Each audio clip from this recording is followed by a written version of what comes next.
with the Mariners gear on. Let's get some more of that history going, huh? Oh, yeah, sit up straight, boy. What's your problem?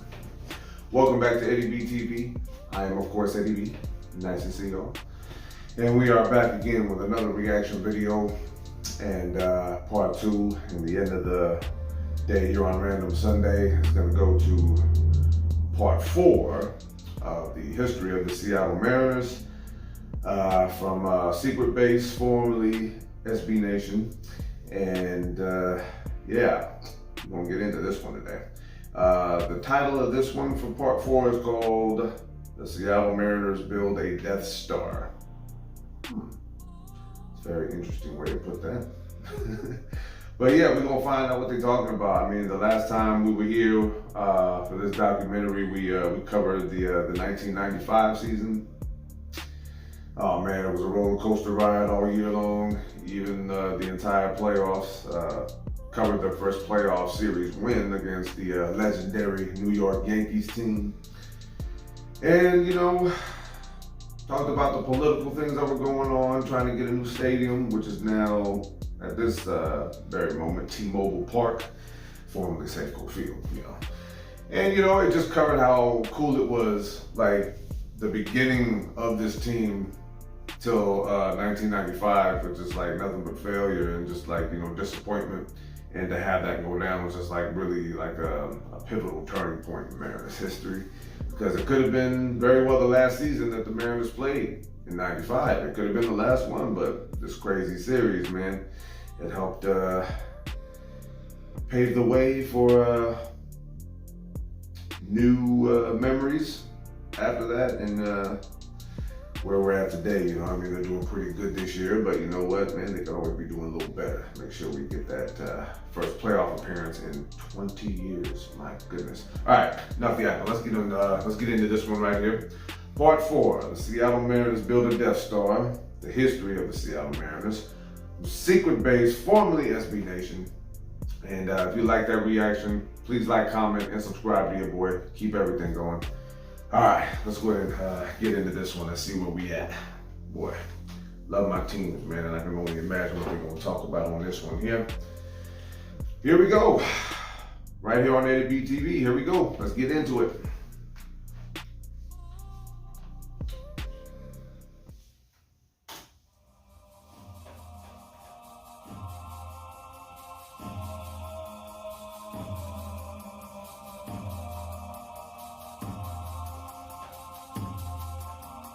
After taking down the Yankees, the Mariners ultimately fell to the Indians in the 1995 ALCS, 4-2, but, as always, who cares? We'll stop just long enough to note Junior's weird feud with Cleveland pitcher Edgar Martinez, in which the two were constantly pausing play out of nowhere to throw one another off. When Seattle was sent home after a brutal shutout loss in Game 6, Griffey was crushed, but he still found it in him to pay a visit to his opponent's locker room and congratulate Martinez. No one ever does that. Ultimately, the Mariners got what they came for. A senseless season, one in which 1,000 different things went exactly right, permanently settled the existential threat that had plagued Seattle baseball throughout its history. Now, the team of the future was graduating into the team of the present. Now that stadium funding was coming in, Mariners fans' remaining source of anxiety was the threat of Griffey leaving in free agency. For years, he'd spoken idly about someday heading for Cincinnati, where his father played for so many years, and the Reds had been talking to his agent for weeks. But ultimately, Griffey decided to sign a 4-year deal to stay in Seattle, and, unbelievably, his best years were still ahead of him. In 1996, Ken Griffey Jr. ran for President of the United States as part of a promotional stunt with Nike. What started as a goof quickly got a lot less fun for Griffey, who was suddenly fielding political questions from beat reporters. Though he would later become perhaps the first superstar athlete to say he would gladly play alongside a gay teammate, he found himself well out of his depth in the political arena. Jr. definitely had a cranky side, and it was coming out. He hated the whole thing. The merits of his candidacy are for political historians to decide, but whatever the case, it ended in September. He found that life on the campaign trail was vicious and kept him from sleeping until noon and watching Ricky Lake. Forever proving the axiom that someone who's obsessed with television can never be president. On the field, the Mariners' absolute embarrassment of talent was about to get even more embarrassing. You see, in this time, the MLB Draft had a pretty strange format. In even-numbered years, the worst National League team got the number 1 pick, and in odd-numbered years, it went to the worst American League team. When the Mariners finished 67-95 in 1986, it wasn't the very worst record in baseball, but it was the worst record in the AL. Lucky for them, the following draft was in an odd-numbered year, allowing them, of course, to spend the top overall pick on Junior. Now, remember that 92 season when they kinda crashed and burned out of nowhere following a couple years of positive momentum? Well, here they go again. Once again, the number 1 pick was waiting for them in the following odd-numbered year. Last time, they rolled the dice on a 17-year-old, and it worked out pretty well for them. So, they did it again. Hey, Rod. I forgot that 91 was the first winning season of their franchise history. If you're not a baseball person, you know Alex Rodriguez as J-Lo's husband and the guy you've seen on 37,000 different CNBC shows on mute in an airport bookstore. Let's catch up on all the weird giggles you've been missing. Here he is on Closing Bell Access. Well, thank you. Here he is on something called Squawk Alley. Yeah, just together, right? And here he is on Squawk Box, which is different from Squawk Alley somehow, I think. That's how we're gonna try to get. I'm still mad about that, but you. And here he is on Mad Money. By the way, this bag I asked for before. And here he is on CNBC Make It. I'm exhausted. God, he's such a herb. I love him. As a rookie, A-Rod was a perfect mark for a legendary prankster like Griffey. Griffey was once in the habit of betting manager Lou Piniella a steak dinner that he could hit home runs in batting practice. At some point in '95, Junior hit a cold stretch, losing bet after bet. He now owed Piniella an enormous amount of beef. One day, Piniella opened his office door and found his winnings. A live 1,200-pound cow Junior had borrowed from a nearby farmer and smuggled in. Piniella wasn't as bothered by the cow as he was by the absolutely biblical dumps it had already taken on the floor. This stunt, though, was even funnier. When A-Rod was just 18, Griffey tried to convince him that all the stars on the team were plotting to monetize their genetics by selling their sperm, even bringing in a buddy to pretend he was a doctor. Junior asked him if he wanted in, and he ended the goof once it was clear that A-Rod was actually starting to believe him. But like Griffey, A-Rod is a far more interesting person than he's typically given credit for. In this pantheon of baseball gods, the legacy of A-Rod is by far the most complicated. Right now, though, the year is 1996. A-Rod is 20 years old, and his greatness is bewildering. So let me start by saying this. Throughout the first 49 years of the integration era, a period starting in 1947, nary a single infielder had ever whacked 90 extra base hits in a season. Not even anyone that played the classic slugging position of first base. Then came year 50, and in A-Rod's very first full season as a big leaguer, he racked up 91. As a shortstop, in his age 20 season, which is the most stunning part of all, to be that good, that young, it goes without saying he broke all sorts of youth records. There are a million different things 96 A-Rod was the youngest player to ever do, but irrespective of what a neophyte he was, he still clobbered more baseballs than any other infielder of any age since Jimmy Fox 58 years earlier. Through the 2019 season, that remains the lone instance of a shortstop hitting 90. And in fact, let's even expand the scope a bit to all left side of infield players to even incorporate third baseman. Still atop the leaderboard. That brings me to Edgar Martinez. Staying on that extra base hit theme, Edgar kicked that season off, taking it to a whole nother level. Here are each of his first 311 at-bats of the 1996 season. That's a whole lot of baseballs given a good ride. 66 to be exact. Allow me to repeat myself. In 1996, Edgar Martinez recorded an extra base hit on 66 of his first 311 at-bats. And this was by the time the M's had played just 84 games, barely half the season. Historically, that stacks up pretty well. In the modern era, no one's even come all that close, with the 60 threshold remaining otherwise unreached. Damn. Combined with Griffey, who had a typical peak season, that gave the 96 Mariners 3 players who topped an OPS of 1,000, sorta cornering the AL market of those guys and becoming the first team with such a trio since the 1929 Cubs. Oh, and all their fourth best bat did was mash 44 dingers while driving in 138 runs. With an embarrassment of riches up and down their lineup, the 96 Mlb offense soared to near unprecedented heights in becoming the integration era's first squad to ever produce a team-wide OPS of 850. They also scored at least 5 runs in 107 games. If that sounds like a lot to you, you'd be right. They were the first team in 46 years to have even 100 such games, a feat that remains exceedingly rare in modern times. Add it all up, and they scored nearly 1,000 runs at a time when no one prior to that season had even reached 900 since the 1953 Dodgers. And yet, somehow, some way, this team found a way to miss the postseason. Sure, their pitching was lousy. Reigning Cy Young winner Randy Johnson missed 3 months in the middle of the season due to a bulging disc in his back, returned in August with 6 appearances out of the pen, then was shut down for the season. But that's still quite spectacular for that lineup to spend all of October on their couch, or like drinking coffee at grunge concerts. Maybe that would have been a bit more understandable in the pre-1969 days when the entire postseason was just the World Series, or even up through a few years prior when the postseason included an LCS and thus just 2 teams from each league made it. But this was year 2 of the implementation of the LDS, thus producing 4 playoff teams per league. Somehow, it still didn't matter. Fantastic work, Ems. How many years have we been trying to sell you on the idea that the Mariners are the future of baseball? This will be year 6, right? Come on, guys, don't make me look stupid. Thank you. I remember this too, man.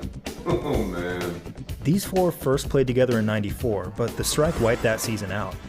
Griffey was hurt for most of '95, Randy was hurt for most of '96, but in '97, all 4 stayed healthy for just about the entire season. A-Rod didn't quite set the world on fire like he did the year prior, but he did have a terrific season. Randy served up the best season of his career to that point, and almost won another Cy Young award. The rock-solid Edgar was one of the best hitters in baseball again.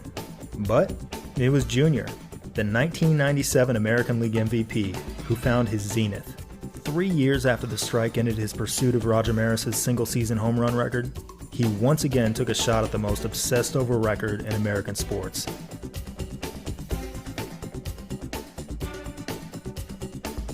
He went yard in his first at-bat of the season. 2-2 pitch. Swung on and belted deep to right center field, and we are tied! And did it again in his second at-bat. Gets under this one. Does it have legs? Back to the wall is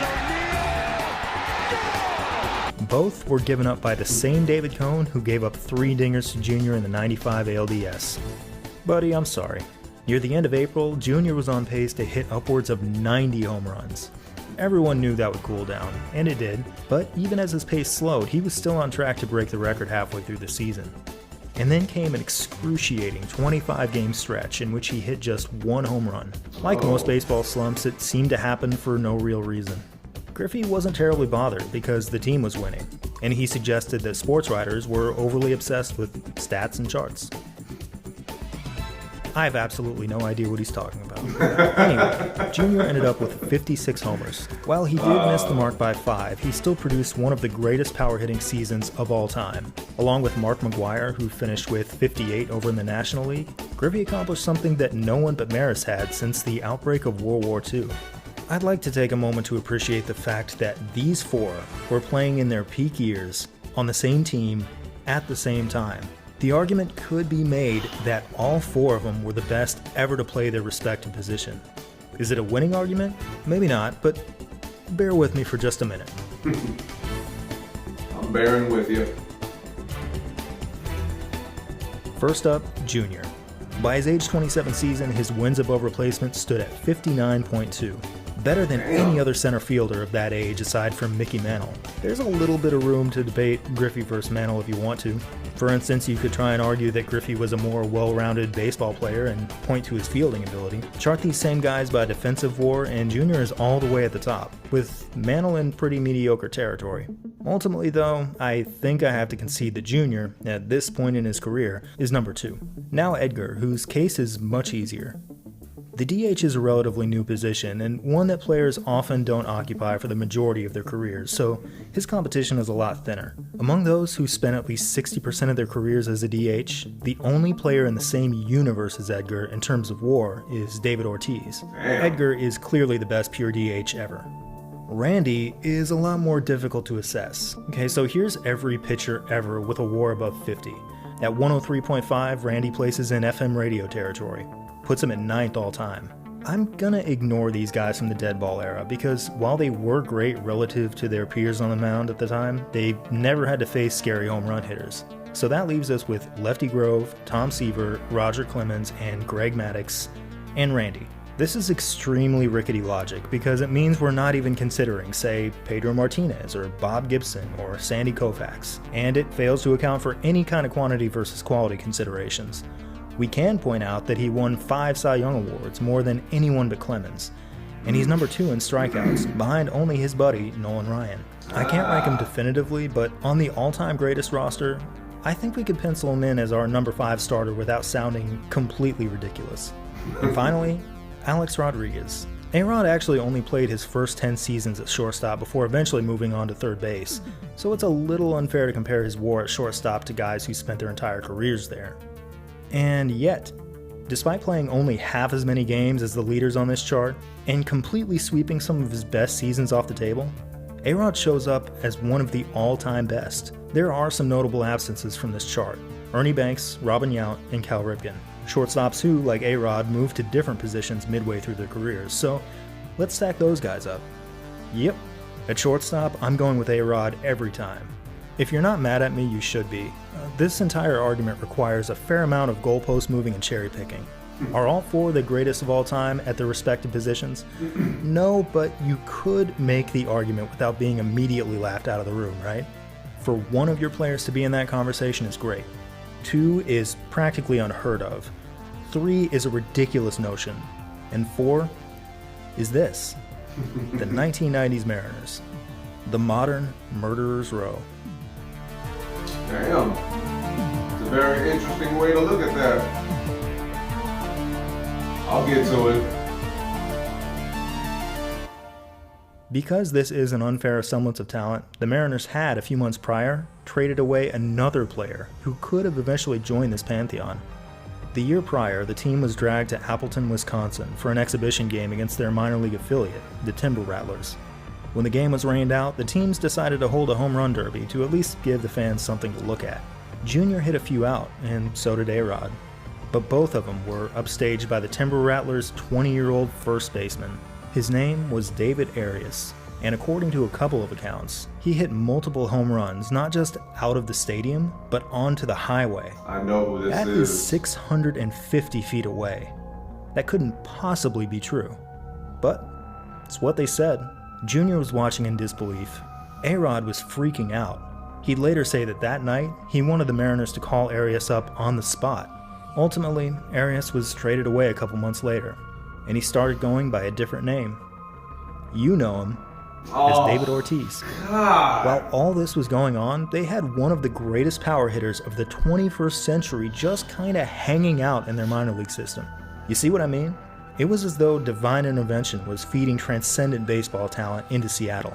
Did I mention they still had Jay Buhner, who hit 40 home runs again, and that his 40th home run was a 484-foot annihilation into the upper deck? And belted one for history! And that this home run Buhner officially gave the 1997 Mariners the all-time record for most home runs by a Major League Baseball team, a record that stood for 21 years throughout the entire remainder of the steroid era, and that they had Paul Sorrento, who hit 31 home runs, and Jose Cruz Jr., who hit 26 stingers in just 104 games, nearly won Rookie of the Year, and was traded away mid-season because they didn't need any more hitting. Buhner also third consecutive season with 40 homers. Wow. It was true. The Seattle Mariners really were the team of the future. Oh. Yeah.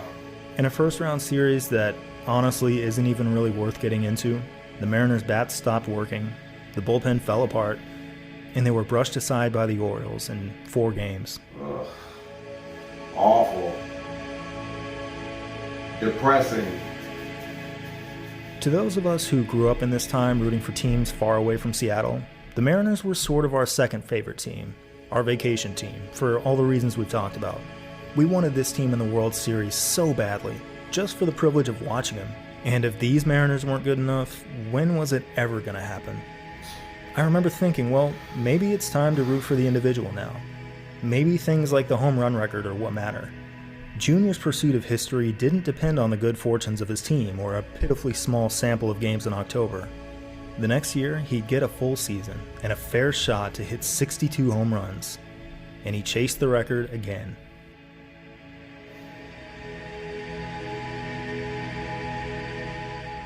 Unlike the previous year, Junior avoided that July slump. On August 1st, he was still on pace to hit 62 by year's end, and he never fell far off that pace. What happened next, I never saw coming. It stopped mattering.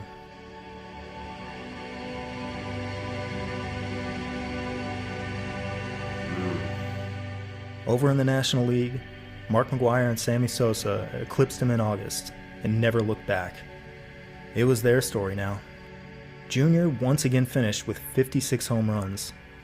No other player in the history of baseball, not even Babe Ruth, had done that twice in a row. But we just didn't care. He wasn't alone. An old friend of his was being ignored as well. In many ways, Barry Bonds and Ken Griffey Jr. were reflections of one another.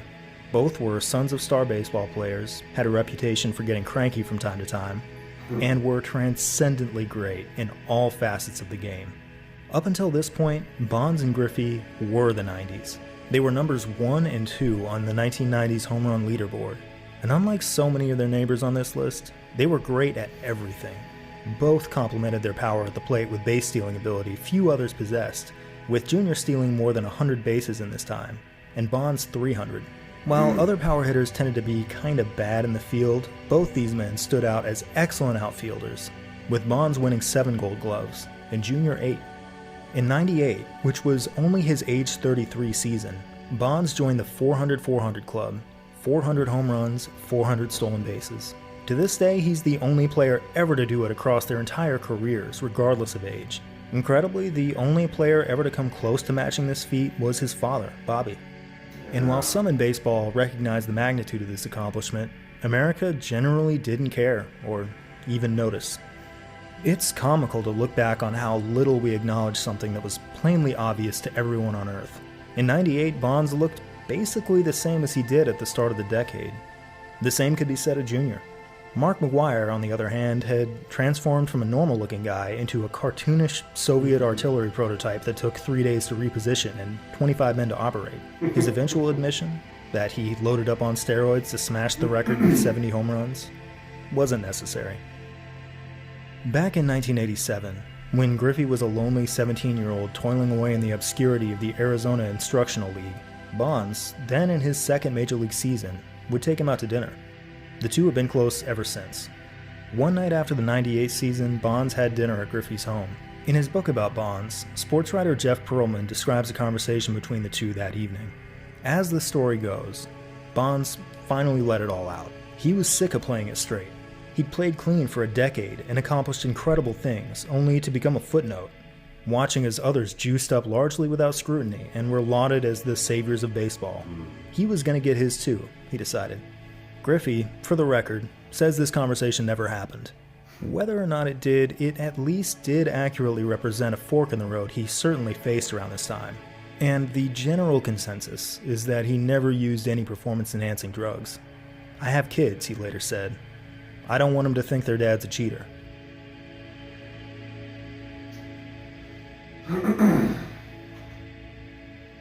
Cheating in sports is cool. It's more than that, it's beautiful. It's no fun when your team's on the wrong end of it, but generally, getting mad about cheating is like walking out of the movie theater because you disapprove of the actions of Darth Vader. Sports allow humanity to be what it is, warts and all, at its most base or brilliant, without any real consequence. The rules are not laws, they're dares. When we orchestrate elaborate sign-stealing operations, we express our ingenuity. And when our dumb schemes blow up in our faces, we give the world something to laugh about. When, for example, we throw an illegal spitball for decades, literally write a book called Me and the Spitter, and end up in the Hall of Fame anyway after everyone has a giggle about it, we demonstrate how little any of this actually matters and how arbitrary our standards are. Bonds allegedly cheated for years, looking like Super Shredder in front of the entire world, taking down baseball's most hallowed records, and the powers that be couldn't do anything about it. It's high comedy. But if cheating is valid, practicing virtue is every bit as valid. Did Junior ever use PEDs? No one can know for certain aside from YouTube commenters. They're all medical doctors who are very well connected in the baseball world, and they're bound to know if you ask them. Again, the general consensus is that he did not use PEDs. I choose to agree with this consensus, and I celebrate it. Not because he was doing the right thing, because who cares about that? Because he did what he wanted to do. He turned down the opportunity to graduate from a baseball superhero to a baseball god, instead choosing the opportunity to remain himself. Besides, it wasn't as though Junior's production was the problem. Sad, man. Randy Johnson had spent years pitching his guts out for this team. If it weren't for him leaving every bit of himself on the field in '95, the succession of miracles that kept the Mariners in Seattle probably wouldn't have occurred. After the intense workload sent him to the disabled list in '96, he'd returned in '97 with his best season yet.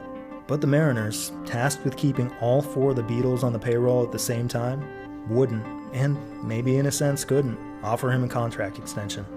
Randy spent the final season of his contract feeling completely disrespected, and the bad energy seemed to radiate throughout the clubhouse. The thing to do was trade him. At one point, the Dodgers offered a package that included the legendary Wilton Guerrero. The season prior, Guerrero had used a corked bat. He was caught when the bat shattered on an infield grounder and sent the cork flying. He was really caught when he ran around trying to collect the evidence instead of running to first. He would have made the perfect Mariner, but the team announced Randy was off the market. Things took a turn for the worse after a clubhouse shoving match with David Segui in July. Randy's numbers were awful by his standards, and the Mariners were all but out of the playoff hunt. Right before the deadline, they shipped him to Houston out of desperation. I was so pissed off that night. The knock on Johnson had been the 1996 injury and concerns about his future health. A mediocre 1998 suggested that his best pitching might have been behind him. But, as though morale had been the problem all along, Johnson caught fire the second he left town, finishing with an unreal 1.28 ERA in Houston and helping lead the Astros to the playoffs. Randy Johnson would end up pitching until past his 46th birthday, along the way winning a World Series MVP award and 4 more Cy Young awards in 4 consecutive years. As soon as he was eligible, he was nearly unanimously voted into the Hall of Fame. The loss was catastrophic for the Mariners, who had never lacked for hitting, but relied on Randy to keep their pitching from scuttling the team entirely. In both their playoff seasons, their ERA was far worse without him on the mound. What could this team do without Randy Johnson? In 1998, we had our answer.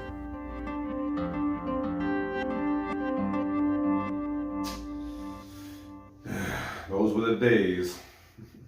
Here we see the Kingdome, just about a week before the Mariners' opening day. And you know what? It's not so bad. It's only 23 years old. No tiles have fallen since the 1994 incident, more than 5 years ago. And it offers the ideal controlled environment for Junior, who has a real shot at breaking the all-time home run record one day. The permanently closed roof ensures that the wind won't blow his home run balls back into play. The field dimensions aren't all that unfriendly to him either. All in all, the Kingdome seems like the perfect place for Junior to make history and establish himself as the all-time... Shit. No crab apples. The Kingdome, miss you. From Griffey's 1989 debut until that ballpark swan song on June 27th, 1999, Griffey had hit 377 career home runs, 198 of which came at the Kingdome. And whereas about 50.4% of all MLB homers came at home during that time, Griffey's 198 constituted about 52.5% of his career total, an uptick over the average big leaguer that's nothing to sneeze at. But their subsequent move into Safeco Field, their new $500 million home following the '99 All-Star break, meant trading a closed, controlled environment for one that was exposed to the whims of the Seattle elements, which would cost about 10 to 15 feet worth of carry off a hitter's bat. On top of that, Safeco's right field fence was about 15 feet further back than that of the Kingdome. Griffey was not a fan of the new park or the dimensions of a stadium ironically dubbed the house that Griffey built. So despite Junior's heroics keeping the team in Seattle and getting said house built, in true Mariners fashion, its architect didn't even stick around for its first full season. In the wake of his neighbor and golfer Payne Stewart's tragic death, Griffey realized he wanted to be closer to home and his family. Having rejected a $140 million extension, about a month after the conclusion of the 1999 season, he met with team management seeking a one-way ticket out of town, eventually settling on his native Cincinnati as the destination of choice to continue his career. Oh, man. Lost Randy, now Griffey. Just like that, the man who brought Seattle baseball back from the dead, who revitalized an entire fan base, and whose sheer will and refusal to lose got a new stadium built to keep the Mariners in town, was gone, leaving the entire organization reeling and uncertain as to what lay ahead. Very much uncertain. I hated those times. As a testament to how short of a time the Kingdome lasted, the Mariners plan to bring in Diego Segui, who threw the first pitch in Kingdome history back in 1977, to also throw the last pitch in Kingdome history. His son David was on the Mariners roster. It would have been a beautiful moment, but the team messed up and somehow failed to pay for his plane ticket, so he turned around and went home. It was enough to make you wonder whether this team could do anything right. Seattle had a ballpark. It was burned down by a serial arsonist, so they found another one, but it was full of mud. So they built another one, but there was poop everywhere. So they built another one, but the sky literally fell. So they built another one. But for reasons that still confound us, they decided on field dimensions that were inhospitable toward the face of their franchise, a factor that fed into his decision to leave town. The Kingdome finale wasn't the final game of the season, but for everyone who had spent all decade marveling at this team, it showed us everything they, and we, were about to lose. In the fourth inning, Griffey dug his cleat into the center field wall to rob Juan Gonzalez of a 3-run homer and preserve the lead. A lead he'd created in the first place with a 3-run homer of his own. Junior swinging a drive deep to right field down the line. There it goes. The sweet It was swing. the most beautiful swing in baseball. Yeah. It's the one we always emulated as kids. That's what was going away. An unreal player sending the ball into a concrete sky, watching over rolls and rolls of manufactured grass. There was something saccharine about all of it. Even the story of saving the local baseball team that was ripped straight out of a stupid movie. Of course, in reality, the team had been far more than just him, but to those of us who had marveled at this team all decade, they seemed now like an empty coat.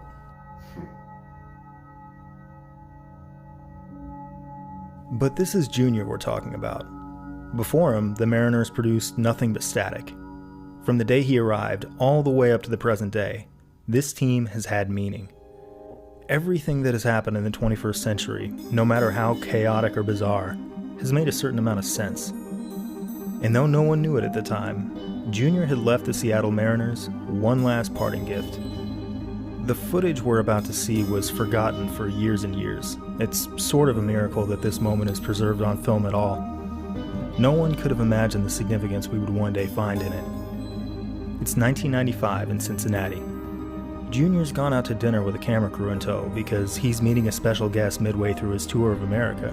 Junior has even brought along Senior, as well as his son, Trey. You most recently saw him with the Pittsburgh Steelers. The player we're about to meet is a 22-year-old who is already extraordinarily talented. Oh, man. Although it'll be another 5 years before he plays his first Major League Baseball game, Jr. presents him with his very own number 24 jersey. The young man's in awe. Like all young players everywhere, he idolizes Griffey. And in fact, not long after this visit, he'll begin to express a profound desire to play on the Mariners one day. Oh, man. This meeting is likely the moment his journey to Seattle began.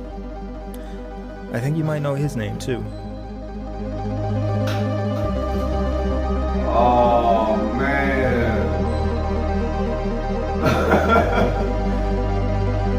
Ichiro! Oh. Damn. Oh, of course it had to stop there. Oh, man. Whoever made this documentary, man, the Secret Base guys, they are real good. Oh, man, that's it. Oh, my goodness, man. Well, that was part 4, the history of the Seattle Mariners, man. And if I'm remembering the title of it, it's the Seattle Mariners Build a Death Star. You know what, man? Like I keep saying over and over again, you know, some people might make a shirt out of it one day. I was 10 years old at the time. Yeah, man, I remember after the 95 season, man, I was young, I was crying my eyes out, just like Joey Cora was, man. That was a known shot that everyone caught on camera because Joey Cora was really sad that we lost, you know. And A-Rod was holding him, was like, don't worry, bro, or something like that. Yeah, man, I was butthurt, man, that we lost that one, you know. I was happy, though, for my stepdad, Greg, at the time because his Cleveland Indians got to go to the World Series and face the Braves. Atlanta ended up winning that series, but, you know, it was good to see that his hometown team was doing their thing. You know, after 95, I started to get the hang of what baseball was. I started to learn the rules more thoroughly. I became very interested. I started joining teams and started to become real interested in sports, basketball and football at the time, you know. It was just starting to really take shape, you know, and speaking about the Mariners, you know, all those stats that those guys just mentioned about 1996, you know, just to start with that one, how they broke all these crazy records and, you know, and had all these crazy things go on, and yet we still didn't make the playoffs that year. 4 games short, if I remember that right, 3 or 4, whichever one. But I was just like dumbfounded because I'm like thinking, man, we've been killing the ball all year, and yet after 95 with Randy Johnson doing his thing, man, 96 he wasn't around pretty much at all that year, man. Just couldn't stop being hurt, or you know, just kept getting hurt. And then 97, man, that's a year in Mariners history like I don't hear anyone ever talk about anymore. I mean, I'm pretty sure people will talk about 96, you know, before they talk about 97, because that's how much of an insane year that was, you know. We clinched against the Angels in 95 in a 1-game playoff. We ended up clinching in 97, I think it was way earlier than that. We clinched early, and it was against the Angels again. And the crazy thing about that was, man, it was just like everyone thought at the time, well, if we clinched earlier, that means we're already the champs, we got time to prepare for stuff, you know, and that first series, man, it was like the most insane thing at that time in my life that I had ever seen. I'm just sitting there looking like, are they really, the Baltimore Orioles, by the way, are they really killing us right now? They damn near swept us. If it wasn't for, if I remember his name right, please someone correct me if I'm wrong about this, but I think I remember it. It was the only win that we got in that series against Baltimore was because of Jeff Fassero. Jeff Fassero was our starting pitcher, man, and he was awesome. Practically untouchable the whole game. And after that, it was just nothing, man. It was just all of that talent, too, that we let go of, man. All the names they mentioned, I forgot about Jose Cruz Jr. a young kid that we just called up, started bashing home runs like it was nothing. And, he played left field, which is a position we could have just kept him at, you know what I mean? Not to mention, there was a couple names that they didn't even mention in that whole thing. First of all, David Ortiz, ouch. That burns my face every time I think about that. And how they mentioned it was pretty much how it was. He was just hanging out in our minor league system. Could have brought him up, man. Oh my goodness. That was just like an insane thing that, what an overlook, what an oversight that was, and to let him go. And the other two guys they didn't mention were Jason Varitek, who ended up going to Boston also with David Ortiz. And, well, actually, David Ortiz went to Minnesota, then Boston, but yeah, I'm getting too specific. And Derek Lowe, you know what I mean? Derek Lowe was a real good pitcher, man. And then he ended up pitching like other good games, meaningful games. I think he was in pretty good playoff pitcher too. And we just let all that go, you know what I mean? It was just like, geez, cringeworthy still to this day when I think about all the stuff we let go of and all the things that we did but didn't like do anything else with. Like, yeah, that was the historic home run that Buhner hit in '97 that made us the all-time best team with the most home runs in the season. And I've been thinking we did that, the Mariners did that. And it didn't get broke until just recently when I think the Yankees did it. Ugh, that made me sick. If it was somebody else, I wouldn't have cared, but the Yankees, ugh. And then it's just like after '97, like 95 paved the way for new times. You know what I mean? '96 came up a little bit short, man. Pitching was bad, but now '97 was supposed to be the year, and then we end up getting basically shit on in the division series against the Orioles. And then after that, they just fell. They just fell, man. Like 2 seasons where I was just sitting there like, what the hell is going on here, man? We were just like best offensive team. We had good pitching, decent pitching, man. We had so much going on, but it ended up going to hell, man, for 2 brutal years, man, after '97. And, it's even trippier when I think about losing Randy Johnson and then losing Ken Griffey Jr., because I was just like, man, these 2 guys, they're like the 2 faces of our team, At the time, they were like the best things cracking, Griffey was doing his thing, Randy Johnson was a big unit doing his thing, Lou Piniella was our manager, making things happen, and then it just all fell apart, man, But yeah, that's just crazy how it all went down, man. All those crazy stats, man. When I think back at the '96 A-Rod, and when I think about Edgar at the same time, I was just like, geez, man. I'm sitting there as an 11-year-old now in '96 watching all this, and I'm going, geez, man. I didn't know we were this good, and then still not make the playoffs. That confuses you because you're obviously sitting there and it's like, what happened? But that was me, man, and that was the Mariners, man. It was trippy times, Trippy times to be a fan of anything Seattle neither, because at that time we had just went through '96 with the Sonics, you know what I mean? And Seahawks really weren't doing anything really, and just really trippy, man. Really, really trippy.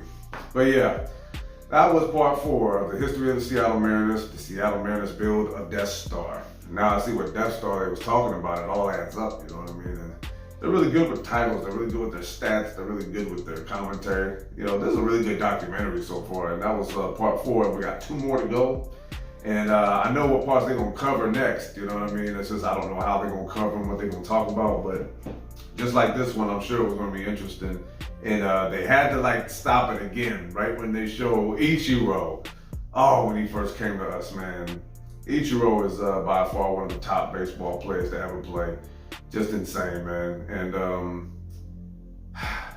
it's just crazy how one event leads to another and another, and it's just creates all this crazy history, Yeah, one more time, man. That was part 4, history of the Seattle Mariners. Secret Base, formerly SB Nation. If you like that reaction, please like, comment, and subscribe to your boy. Keep everything going, like I said.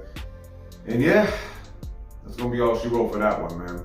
Crazy way they describe all this history, and I can't wait to get into more of it, man. There's only 2 parts left, so I can only imagine what they're gonna talk about next. I know the history as far as the stats and the times, but I don't know exactly how they're gonna spin it, what they're gonna say about it, and other things that I might not even be aware of myself. So yeah, this is gonna be Eddie B TV signing off one more again here on Random Sunday. Man, thanks for joining me on this one, man. I know that not too many people watching my channel are probably into sports, but I've seen some of the numbers, the views go up a little bit for the Mariners documentary here. And I'm feeling that. Hopefully they'll go up a little more if you guys are into baseball history like that. All right, I'm rambling too much. Enough of me speaking. Eddie B TV signing off one more again. Love and appreciate y'all. Peace.